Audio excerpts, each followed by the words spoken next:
Do y'all want to know what Emmett did for a career? He had 486 receptions, and it was pretty much all dump offs. So, okay, let's get into the film. And then we'll talk about the creativity or the lack thereof, like Emmett said. The OC. The film breakdown.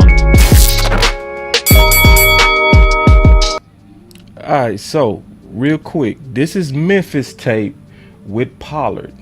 Okay? And with this, you're going to see a lot of screen principles. So, OC, you got it from here, big dog.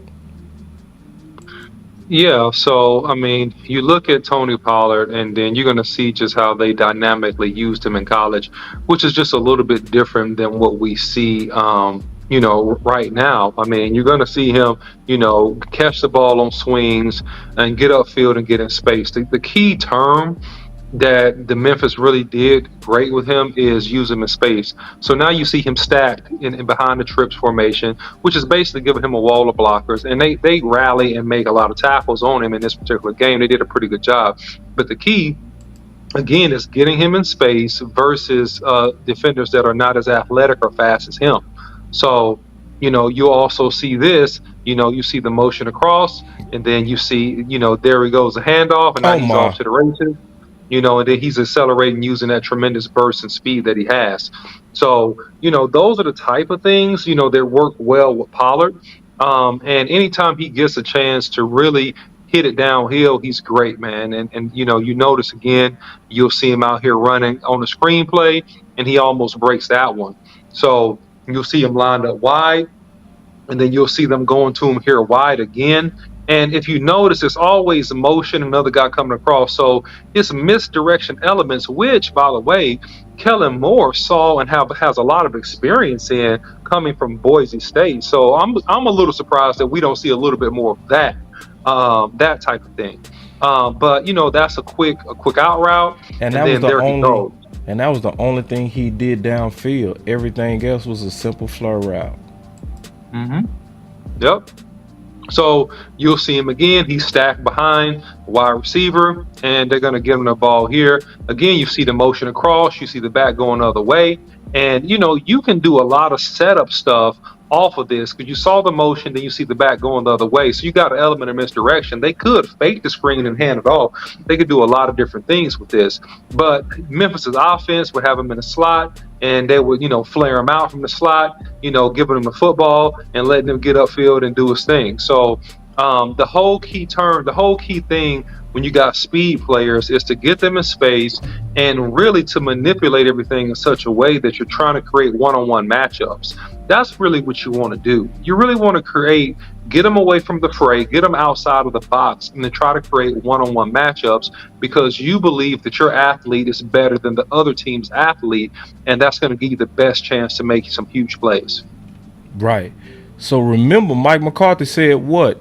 You got two guys that are feature players. They need to touch the ball. Whether we throw it to them, pitch it to them. Hold on, let me go back to it. Hand it to them. It makes no difference to me personally, but throw it to him, pitch it to him, hand it to him. Make no difference to me.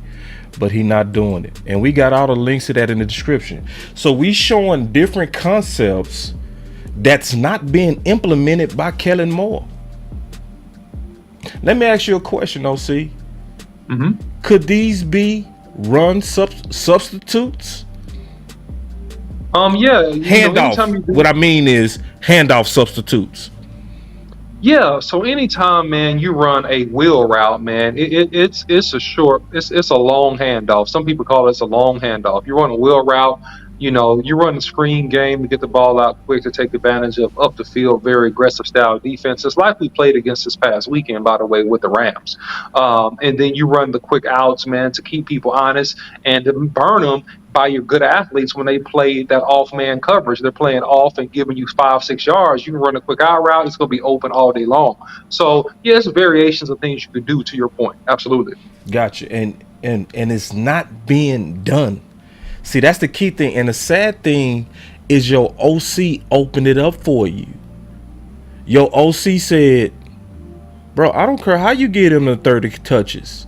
So he not micromanaging, is it? Is he micromanaging him that bad?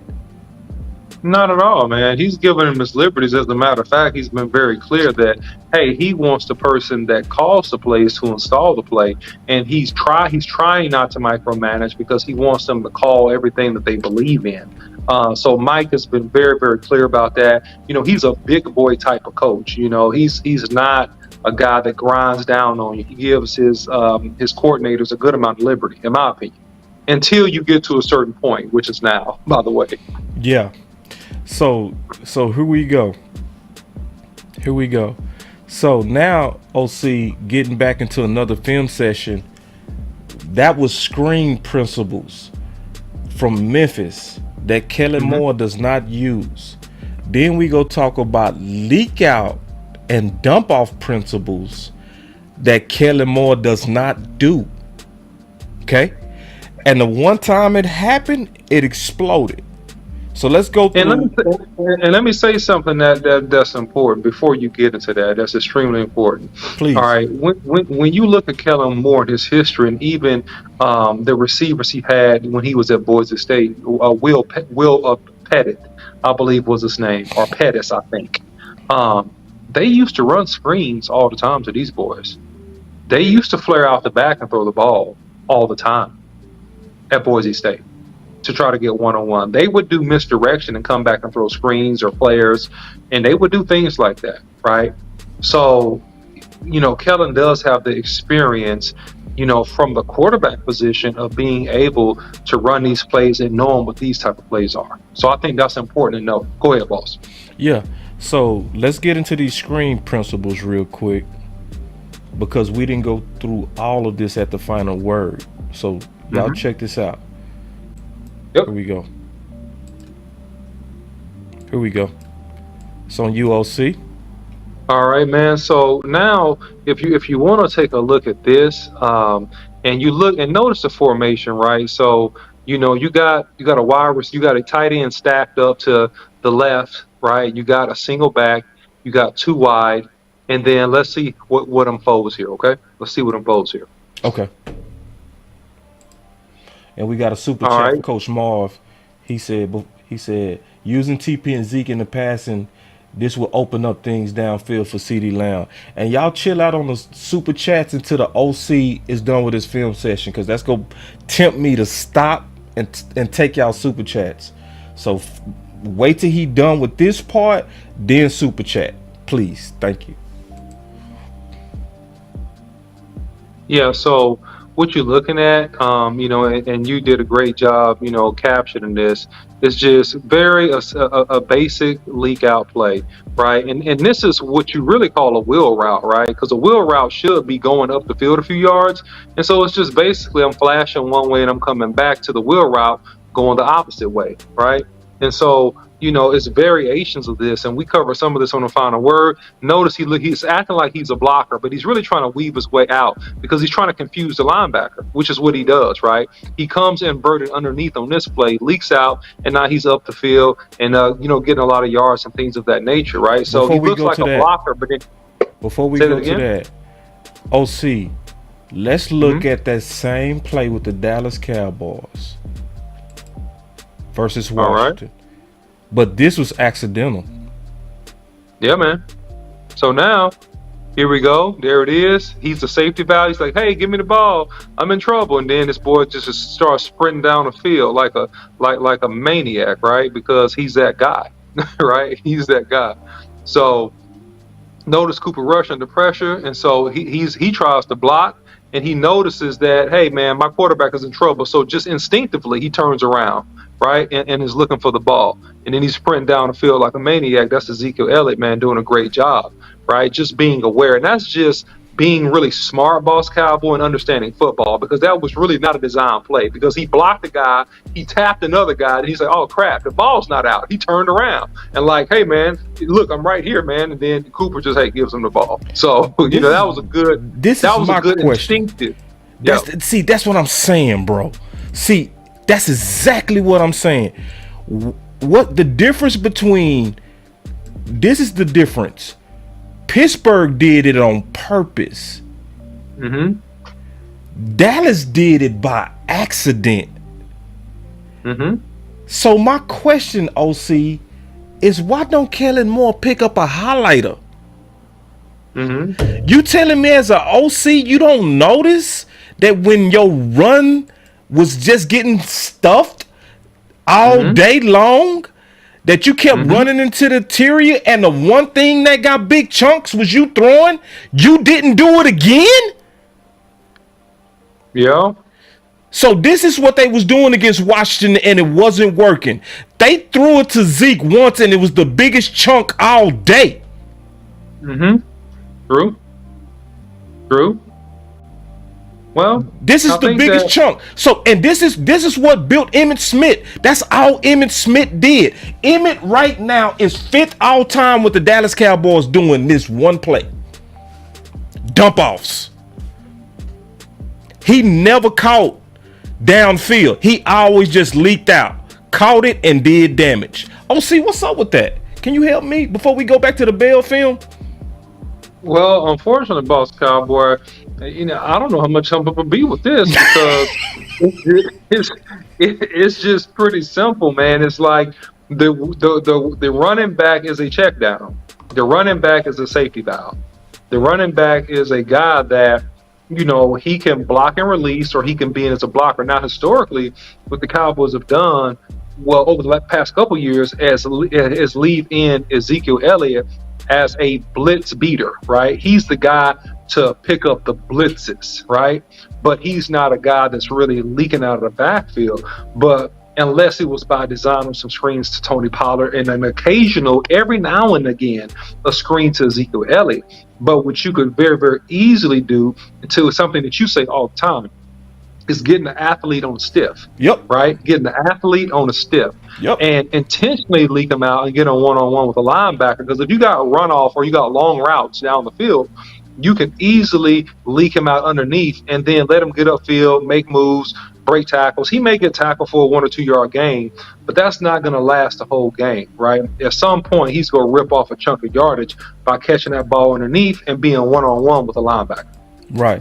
So, OC, I'm going to go back to the Bell tape and let you talk about more of the concepts that the Dallas Cowboys could be doing. Because remember what the head coach said. You got two guys that are feature players. They need to touch the ball. Whether we throw it to them, pitch it to them, hand it to them.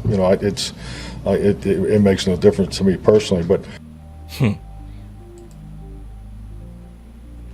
yeah, man. So going back to this film, it's pretty clear to see that Bell is a mismatch on our linebacker. So, if you let this run, Boss Cowboy, you'll kind of see that, hey, man, this guy is again, he's leaking up and he just runs a quick out route. And it kind of skipped a little bit on that, Boss, but that's No, okay. it didn't. It was showing the vertical. Okay, cool. It was showing the space based on the vertical routes. Okay, got it. Okay, so I missed that part. It was just highlighting. Right, but yeah, that's all. Okay, cool. Cool, yeah, he leaks out, man, and just beats the brakes off this guy, right? And God bless him, no offense, but it's Sean Lee. It's just a quick out route. It's an out route from the backfield, and he just creates a massive chunk of yards by being one-on-one with a linebacker. It's a very simple play. It's simple. It's not even too much to explain. Nope. It's just, man, he came out of the backfield, he went up, he went out. It's a simple out route, and he's faster and more athletic than a linebacker who can't run with him, and he's gonna, make him look silly, just for lack of a better term, man. That's what it is. Before we go back to the film, I want to go back to one thing real quick. Just real quick. Creativity. Mm-hmm. When you have quality wide receivers like Amari Cooper, CeeDee Lamb, Gallup. No, let me rewind it. Hold on. The ball to CeeDee and Amari. Creativity, or the lack thereof creativity. When you have quality wide receivers like Amari Cooper, CeeDee Lamb, Gallup at the time, Wilson, and others, you create matchup issues by moving them all around. They should be able to run routes, and they should be interchangeable. I mean, we need to upgrade in our tight end position to be. That's what he was talking about, creating the matchups. So when we talking about athletes on stilts, okay, and that's what we talking about concept wise, right? That's exactly what Emmett was talking about, and that's exactly what we not seeing out of Kellen Moore with using his running backs. Yeah, man. I mean, this is just one of those deals to where, it's the beauty of simplicity, and sometimes we are enamored with our own genius, and I think everybody can be guilty of this, that we don't really take advantage of the opportunities to do simple things to cause us to have success, right? To do the simple things. And so this is just really what we're talking about in terms of this concept, in terms of just a simple leak out or a flare out, or, just leaking out of the middle, and then, throwing the ball down the field, doing things like that, because that's creating the one-on-ones.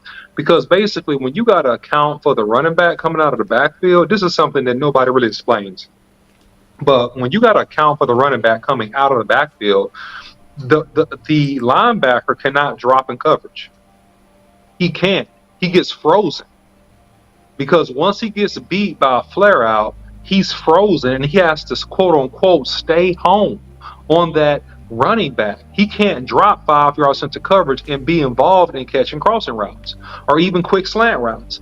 And then now that enables you as an offensive coordinator. If you do that, you freeze that linebacker. Now you get in receivers running behind the linebacker, and they can run shallow crosses. They can even get some quick slants in, because they have frozen that linebacker from trying to cover any type of third, backing up toward where the safety is evacuating space to cover deep routes. Right. And since you're talking about concepts, this is an article that Coach Marv sent me from X's and O's Labs, and it was talking about the running back first isolation progression in the pass game. And one of the key things that it talked about is, he said, it's all about completions in our drop back pass game, because obviously that is what moves the sticks. But if you find backs are usually wide open and QBs are forcing the ball downfield into double coverage, so we stress throwing the ball to the back with space. So we not making this up. OC, we not making this up. Like some people, some people say y'all just some YouTubers, y'all making. No, we not. We showing you the film and everything, that this is a key concept that Kellen Moore could implement, especially against teams like the Commanders and Philly with strong fronts. No doubt, man. No doubt. It's simple, it's easy, it's very effective. Like I said, it's the beauty of simplicity, and these are the things sometimes that really, man, it's almost like a life lesson, man. It's not like the complex things. A lot of times it's the simple things. And if you can take care of the simple things, man, a lot of times, man, you go have success, And so that's what it is in this scenario. And we're not even getting into anything complex. These concepts are simple and easy to follow. We're not getting into, a combination route patterns. We're not getting into anything that is like a high level of nomenclature. This is just simple, man, check off stuff and nuances you can do to help move the ball down the field. Just that simple. And it does move the chains, because guess what? 4 of Bell catches converted to first downs. The best thing at moving the chains on us was Bell catching. And a lot of people was saying Bell is like a receiver. No, he wasn't. He never was like a receiver. A majority of his catches was dump offs, just like Emmett. Yeah, and Emmett ran over a lot of people, got a lot of first downs with those swing passes, man. I remember watching him, man. He did a lot of people dirty, and he put a lot of quick jukes on people too. You know what I mean? And made them look silly in the open field, man, and got big chunks of yardage, man. That's what it's all about. It's just space. Yep. And somebody said those plays flipped the field. Yeah, bro. Like, let's keep going real quick. Let me take this one, OC, because this one is showing how indecisiveness or slow delivery hurt space and yak ops. Matter of fact, you got it, OC. I'm sorry. Go ahead. No, bro, it's fine, man. This is very simple. You're gonna see a leak out at the top of the screen, and notice he's open right now. He's open right now. He's open right now. Now I got pressure. Now I'm gonna go. They're closing now. That's what happens. Now it's a tackle for loss, right? Because he's open now. It's about identification, and that's on the quarterback, right? That's on the quarterback. Agree. Yeah. Yep. Yeah, the quarterback is holding the ball, and he's hoping for a bigger play down the field, right? He is not there, right? And now he has to emergency, dump the ball off. But when you emergency dump the ball out, now that guy is not dropping anymore. That DB is not dropping. He's coming right back up to make that tackle and cover that back, and that's what he does. So, but here's the beauty of it, that it could be for a guy like Cooper Rush. This will be like the best friend of Cooper Rush. Like, if you really want to make Cooper Rush stats look good, you can do a lot of this stuff and make Cooper Rush stats look good, because he can dump the ball off quickly, and Zeke can probably go get up the field and give him something. Yep. So that's going to make his completion, his yards, that's going to help him look so much better if you just incorporate a little bit of that, man. Just maybe like 3 or 4 throws a game. It don't have to be a lot. Like, maybe just 3 or 4 throws a game. Yeah. 3 or 4, you'd be good. You ain't got to go crazy with this. Yep. But this could be a part of your key drive. Yeah. Like a playing Philly, we gonna need stuff like this. I was talking to Coach Marv today, and Coach Marv said something. Coach Marv. He said, "Boss, when have you heard of a backup quarterback not throwing to the running backs and tight ends?" Can you explain that? Yeah, because what Coach Marv is alluding to is that the easiest routes, the simplest completions, is throwing to the running back and the tight end. That's all that Coach Marv was alluding to, because these are short, quick routes, right? These are quick release routes off the line of scrimmage, or their passes out of the backfield, or their quick out routes, or their quick hitches, or their quick, what people call stop routes, right? Or they may be a short crossing route with a tight end or something like that, right? They're the low numbers in the route tree. So if you don't know the route tree, it goes from a 0, which would be like a screen, to a 1 to be an out, and then going all the way up to the number 9, which would be like considered a go route, right? Which is just sprinting past your defender, right? So it's like all below 3 and under. It's like it's route 0, 1, 2, and 3. Like, those are the most of the routes you're going to throw to, like, your tight ends and or your backs coming out of the backfield with an occasional hitch or something like that to the tight end. So that's what Coach Marv was talking about. And this is showing where decisive throws to the leak out gives people like Pollard, like Bell, like Zeke the space they need to create opportunities and move the chains. You got it, also. Yeah. So I mean, this is super simple, right? And so you see, my guy at the bottom of the screen, and then when he rolls the tape, man, we're in trips, almost trips, and then a quick leak out. And then there he is, man. Just catch the ball. And notice how, and this is something I want to point out. Notice how, right, Bell is running these wheel routes, right? He's running it almost like a wheel and up, right? So he's gaining ground up to the line of scrimmage, all right? And when he releases this ball, he's going to be in a position to make a move and to really create some damage. Go ahead, boss.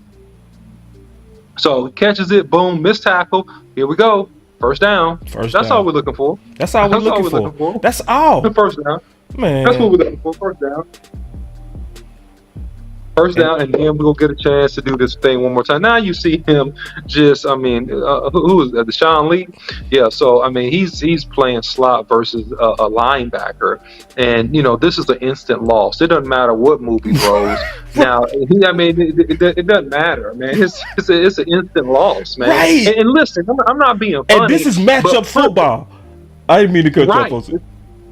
No, you good. I'm saying, but pretty much, man, if you put Ezekiel Elliott or Pollard, right? In this scenario, with Automatic. 9 out of 10 linebackers, right, it's going to be an instant win, with the exception of freaky athletic dudes like a Devin White, like dudes that really can cover, dudes that are like freaky athletic. That might not be that might not be an instant win. Not on every line, but on most linebackers, it's going to be an 99, instant win. 95% instant. And Marquise Hardison said, "Are we expecting Kellen Moore to properly scheme?" Yes. Yes. Yes. Yes. Yes, man. We want you to, because, man, first of all, you're the OC for the most popular organization in the NFL, and then your tenure of being the OC, it has to become more wrinkles in your game, man. It's like, I equate it to being a good boxer. At some point you got to be able to throw a hook. At first they teach you all the straight punches, man. They go teach you to jab, jab, jab. Okay, throw the cross.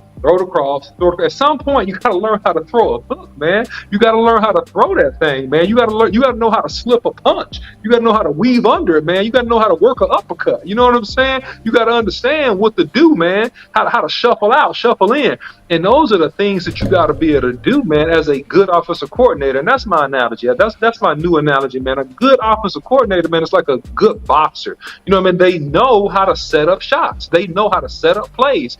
Every play is not designed for you to get a touchdown, and I think that's what the maturation process has to be with Kellen Moore. And my honest opinion, as the more I think about this, boss, is he thinks that every play in his mind got to be a big play. And that's why he's resistant to running a football, and he hates it. He grinds his teeth.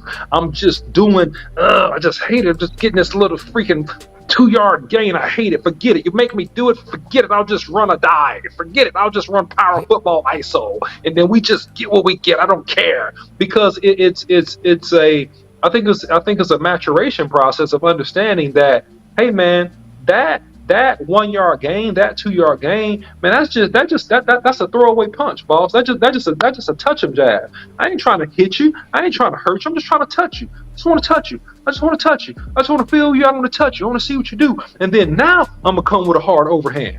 And those are the plays that set up the big plays. Yeah. It's the basic schematic plays and knowing how to just do base package offense, and now I set up the big play. And I think that a mature offensive coordinator, when you look at people like that, really impressed me.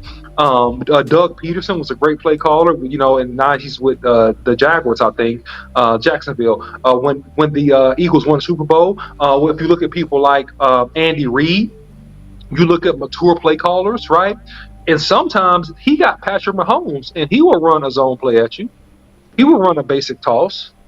He will run a straight up dive, but we know we got Patty Mahomes, and then he gonna come with something different. So he sometimes he gives a fill out play. He'll give, like, hey man, a throwaway play, or like a throwaway punch. You know what I mean? Just to see where you are and to measure you. And then I'm gonna come back to something later. And I think that's what the mature and the best offensive coordinators do, Boss Cowboy. And that's what I'm seeing here. Now I also want to say, being honest, this don't mean we go lose games. All right, I want to be clear on that, because at least we running the ball.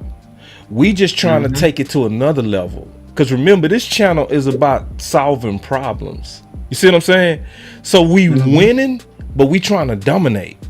That's why we putting these ideas out here. That's what we want. This is not about are we go win or not, because I still think we go beat Philly, vanilla or not. I think we got the talent to do it, but how much better would we be if Kellen was more creative and actually did what his yeah, go ahead. No, go ahead. But this is what I was gonna say, and this is my whole end. And I said this at the end of last year, and you were on this for a while, boss. I'm thinking like a championship coach, man. I'm worried about what we go do when we get them tough games. I'm worried about not these games. I'm worried about the games you got to win at the end of the year. I'm worried about the games when you get in that divisional playoff game, right? Like, what are you going to do when it's a win or go home game, right? And I guess what I'm trying to say here, and this is like even equated to like some of my experience coaching youth football, I'd be concerned with some of, the coaching staff and some of the things I see, because I'm like, okay, man, I know it's a day coming. Well, we gonna need to be able to do this. I know it is a day coming that we are going to need to be able to do this effectively. And if you ain't never done this all year, and then we get in a key game and we need to do this to win, advance, or win a championship, then, man, my fear is that we are not going to be able to do this effectively. And that's going to be the downfall of us, because you can win 15, 17 regular season games and lose in the first round. And what does it mean? Nothing. What does it mean? Nothing. To me, it means nothing. To me, it means nothing. To me, it means nothing. To me, it means absolutely nothing. So that's what we're saying, so that we don't have a repeat of next year. We don't have a first round exit, because your coordinator get tight because you're not doing stuff that you're not used to doing, stuff that you had all year to get used to doing that you should be able to do comfortably now. And now you tighten it up. You tighten it up now in that key moment, and then it costs us. And that's my concern. Let's get back into this film session. You was talking about athletes versus stiffs. Yeah, man. So this dude on Sean Lee, man, that's a quick stop. No, route. that was on Damian Wilson. Oh, I'm sorry. Okay, I didn't see him good. Okay, man. But it doesn't matter, bro. It could be Ain't Your Mama, bro. It'll be the same outcome, man. It's a quick stop route, man. I'm gonna just go glide up the field a couple yards, catch the ball. Here I go. Easy catch. Here I go. Almost the first down. Athlete on stiff. Easy, because you know what, you got to give me space, because if you go try to play me tight and you are a linebacker, oh my God, then we'll call a go from the slot, and then I'll beat you for a touchdown. So then what you gonna do now? And so now this is the chip and a leak, right? And so this is how you disguise the leaks, right? And this is really, I think, how we should operate, because normally we're used to our running back staying into block. So use Ezekiel Elliott just like this. Chip him, great, come out, turn around, catch the ball, and run. Yep. Right. Which happened to them by accident. He chipped. Right. And he released. Here we go. And here we go. 36 yards.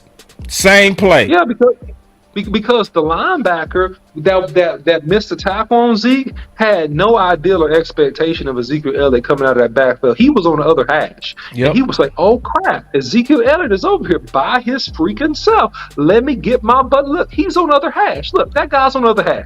He's like, oh my God. He's over there on the other hash. Bro. So he's like, oh my God. And can I say this, OC? Can I say this? Yeah. If this would have been Pollard, this could be 6. Yeah, this probably been 6, man. This probably this. Let me see. Let me see. This might have been 6 right here. That might have been 6 with Pollard's speed. Yeah, that might have been 6. Look, right, he catch it right there. Now imagine Pollard with that much space, bro. Yeah. Pollard might have squeezed on through that last tackle. He might have squeezed on through that one. Yeah, he run right by that. He run right by that last tackle right there. Yeah, if it's not 6, it's a bigger chunk for sure. Yeah, it's close. It's 6 or close. But you was talking about that, and we showing all kind of little concepts, and keep in mind, this is one game with Pittsburgh. They was doing this all year to teams with Bill. And nobody could stop it. And nobody could stop it. Yeah. Nobody can stop it, because it's hard to, because you can't. Here's the thing that people don't understand. I'll just make it simple for the fans. You can't effectively cover short and long at the same time if you have a good athlete coming out of the backfield. Yeah. I'm gonna say that again.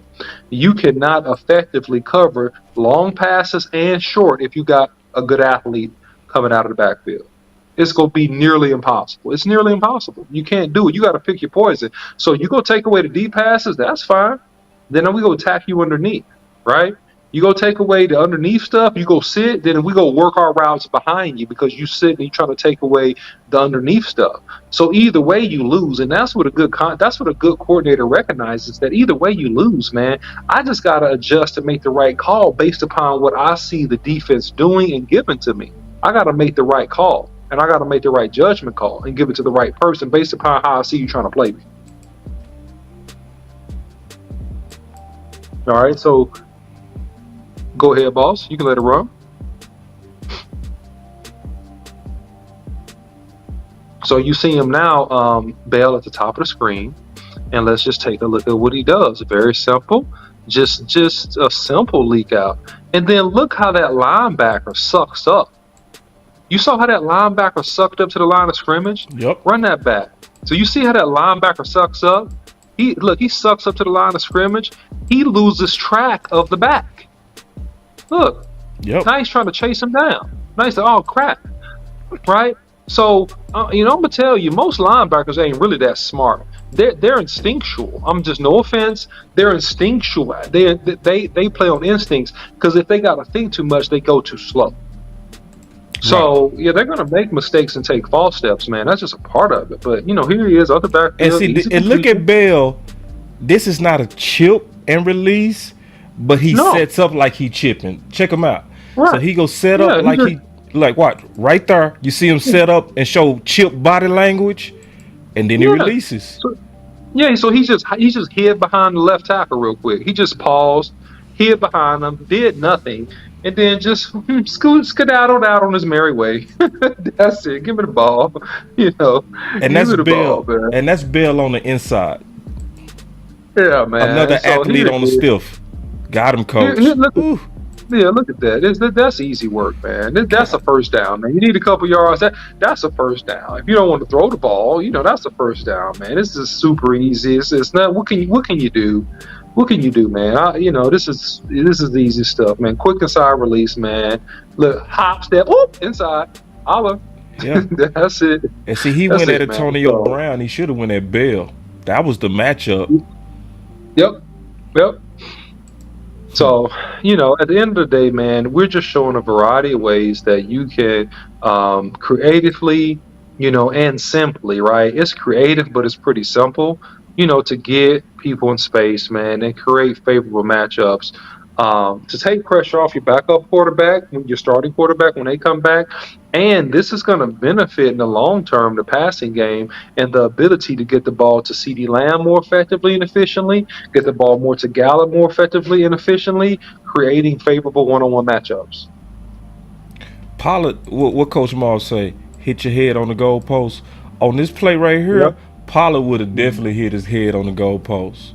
Because we talking about 4.6 speed versus 4.3 speed. Right here, as soon as he caught the ball, man, Pollard is gone, bro. Look at this. That is crazy. What you think Pollard gonna do with this? Sprint. He ain't even juking. He said that LaBelle tried to juke. Nah, he ain't gonna juke. He just sprinting. Sprinting. And the Cowboys start bracketing. That was their adjustment to stop the catching damage that Bell was doing on him. They start bracketing him. Which opens it up for other people. Correct. Because you can't, it's yin and yang, man. Tomato, you can't cover everybody. Look, they bracketed him. So that means CeeDee Lamb 1-on-1. Yep. That means Gallup 1-on-1. Man, bro. So anyway. So yeah, man, and we got more concepts. Check this out. We're not gonna go through them all. Because also we talked about the counter traps. How many did you see last game? I saw one. No, I saw a guard trap, and I saw a counter trap. I think I saw two. Two. Okay, I might have missed one. I think I saw two. They, how many lead tosses did you see? I saw one. I saw one too. Okay. How many jet sweeps did you see, or motion jets? I didn't see any. I didn't see any either. Okay, how many running back screens did you see? I didn't see any. Okay. Now, these are all the things we talked about. And see, that's not even... See, dump off is just one. So we just went through film of dump off. We already showed you how... Talk about the counter real quick. OC, which... Yeah, just talk about it real quick. Just to counter trap. Yeah, man. So the counter is just really a double team concept to where you causing 3 of your linemen to go. Let's just use it as an example. They step off and they're down blocking to the left, and you will pull your left guard and left tackle around to seal the defensive end, and then the tackle will pull in between that hole where your guard kicked out. The defensive end and inside to block the linebacker as a lead blocker. And what it does is that it double teams the front side, creating space and movement, and allows your big to get one-on-one with a stiff or a linebacker, which should ideally create a large seam for your running back to go through. So that's your counter trap. Yeah, elaborate on that real quick. Yeah, so when you talk about a counter trap concept, if you think about Connor McGovern and you think about Tyler Smith pulling around, and they've done this in previous games and blocking, and they've done it very, very effectively. What they did is that, hey, you had Batty Ass, you had Zach Martin, and then you had Terrence Steele, excuse me, down blocking, and then you had these guys pulling around with McGovern kicking out the defensive end, and then Tyler Smith running inside of him, hitting a linebacker, which creates a massive seam. And so the concept of this play is movement with misdirection, right? You're going to create movement by getting front side movement, and then the misdirection of these guys pulling around, which will cause really confusion on the defense and create favorable angles, right? And so that's really what you're doing with that. Now, what the Cowboys did to boot that is that they have run some inside. They ran an inside trap on the nose tackle versus the Rams, which is pretty interesting. I think with McGovern in as the up back, and they did that. So that's the counter trade right there. Boom. So that's what I just described to you guys. And that was a huge play that broke, right? That's exactly what I just described to you guys. So notice what you got front side, first of all, right? So you notice a down block of Steele, and then go ahead pause it here, pause it. Beautiful, beautiful. Good job, Paul. So look at that down block by Steele. Okay, look at that down block by Steele. He's going to take 92 and put him down where the center is. And then 58 is going to go for a ride with Zach Martin. And then you have the back block, which he's blocking the left guards, man, Tyler Biadasz, right? And so you got the pulling, right, of, and I believe this is McGovern or Farinock. I think it's McGovern. Oh, Farinock. Okay. So Farinock pulling around, and he's going to kick out. If you look right there, stop. All right. He kicks out this guy who didn't want any action. He just tries to fall over. Right. And then you got Tyler Smith. Yeah, he killed him. So then you got Tyler Smith hitting the linebacker that's trying to fill the hole. And then you got Jake Ferguson. He did a great job of not continuing to step down. He comes off on 55. Look at the seam now. Look at the seam. So he seals them. Notice his butt is in the hole. That's a good thing. Notice Tyler Smith's butt is in the hole, right? And Tony Pollard hits that seam, and he gets vertical. Let it run. And so that's what you want to see, man. That's the ideal, perfectly blocked up counter trade. You got movement on the front side of misdirection, and you got seal blocks. You got to kick out, and you got to seal, and then he's out the gate. And so all you got to do is make a guy miss and break a tackle, man. He can take this to the house. And so, all that stuff really, really helps, man. And, what I liked when they ran it is when they tried to do it on Aaron Donald. Now, it had some effectiveness on Aaron Donald, but Aaron Donald's such a great defender, man. He was just getting off blocks, but it does have effectiveness on wearing down, man, strong tackles and aggressive defensive ends. So, it's going to help a whole lot, man, if we integrate these concepts for sure. Especially, and I want to see them try to do this too against Jordan Davis, because he's been disruptive as a rookie. He's 6'6", 340-pound guy. And double team wear on him a little bit, misdirect, and come around, man, and see if we can pop some big plays. That's what Coach Marv just talked about. Counter blocking helps with stiff defensive lines like Washington and Philly, giving them angles against their power. Exactly. Yep.